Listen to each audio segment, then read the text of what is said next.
Долгожданная финальная часть ремонта. Укладка асфальта на 3 улицах столицы – Джонуа, Гулия и Абазинская. Для удобства автомобилистов в первую очередь асфальтировали 2 центральных перекрестка улиц Джонуа-Лакоба и Абазинская-Лакоба. Здесь проезжая часть напоминала кинокартину «Плохие дороги». Жанр, увы, драма. Но уже сегодня ситуация здесь меняется. На 90% завершены работы по укладке ливневого коллектора. Следом, естественно, необходимо уложить асфальт.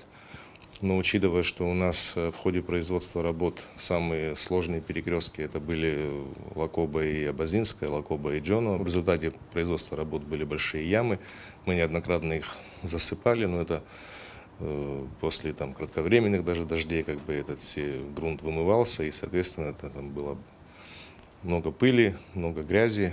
Учитывая, что следом уже идет асфальтирование, было принято решение, тем более заверено главой города на встрече с членами общественной палаты, что именно в первую очередь эти перекрестки будут заасфальтированы для того, чтобы максимально снизить неудобства. Подготовительные работы по укладке асфальта еще в пятницу начала подрядная организация «Абхазрегионстрой». В понедельник на перекрестках улиц Джонуа-Лакоба и Абазинская-Лакоба уже уложен первый слой асфальта. Технология такая, то есть укладывается в 2 слоя. То есть первый выравнивающий, второй финишный.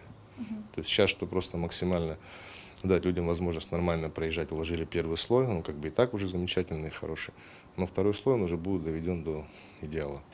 Сначала будут произведены работы по укладке бордюров, которые уже начались на Абазинской улице, уже от моря пошли, они скоро дойдут до Лакоба. Я думаю, что завтра уже не выйдут на улицу Лакоба и пройдут дальше. Буквально завтра становятся еще бригады, которые станут на улице Голия и на улице Джонуа. По словам Руслана Авицба, на местах они сталкиваются с проблемами, а именно с подземными коммуникациями, которые не всегда отражены на картах. Мы пользуемся старыми картами 1978 года, где-то совпадают коммуникации, где-то нет.